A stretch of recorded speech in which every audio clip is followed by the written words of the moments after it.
Sir,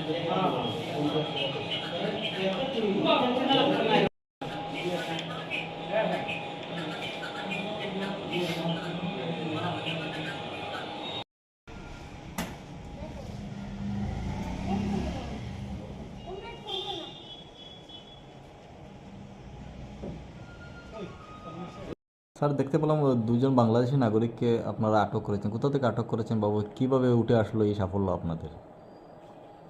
গতকালকে আমাদের night রাউন্ডে ডিউটি ছিলেন আমাদের এএসআই ডিএম সাকমান আমাদের, এবং আমাদের একটা পেট্রোলিং পার্টি ছিল, এসপিও ছিল, সঙ্গে টিএসআর ছিল সেখানে।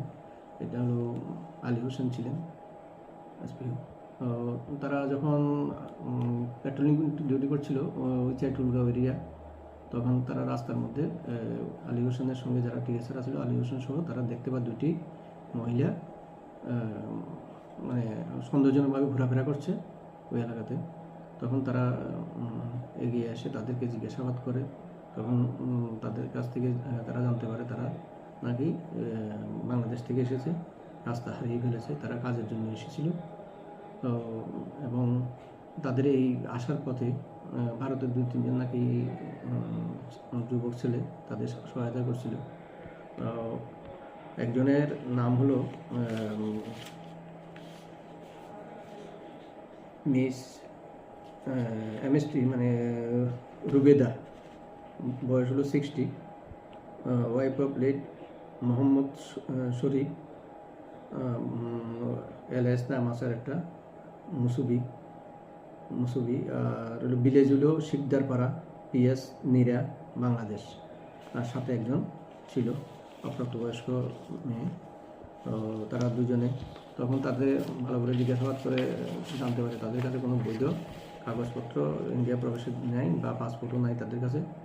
তখন সে নাইট পার্টি, যে আমাদের নাইট রাউন্ড ডিউটি ছিল, মোবাইল ডিএম চাকমা মহোদয়কে ডাকছে যে এমন এমন ঘটনা। তখন উনি সেখানে গেছেন, গিয়ে দেখতে পান তারা দুইজন মহিলা। তখন তাদের আবার জিজ্ঞাসাবাদ শুরু করে, জিজ্ঞাসাবাদে তারা জানতে পারে জানি যে তারা বাংলাদেশি এবং তারা কাজের সন্ধানে অবৈধভাবে মানে ভারতে প্রবেশ করছে।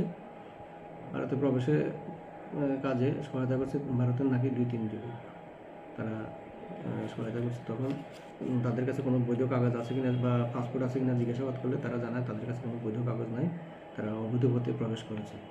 তো তারা এর পরবর্তী সময়ে উনি তাদেরকে ডিটেন করে থানায় নিয়ে আসেন এবং একটা সুমোটো কমপ্লেন করেন কাছে, আইসিপিএসের কাছে। তখন আইসিপিএস এটা কেস রেজিস্টার করেন এবং কেস রেজিস্টার করে আমাকে এটা এন্ডোর্স করেন ইনভেস্টিগেশনের জন্য। তখন আমি ইনভেস্টিগেশন করে আন্ডার ইনভেস্টিগেশন আছে, তাদের কোর্টে ফরওয়ার্ড করা হয়েছে। আজকে কোর্টে ফরওয়ার্ড করা হয়েছে? হ্যাঁ, আজকে কোর্টে ফরওয়ার্ড করা হয়েছে।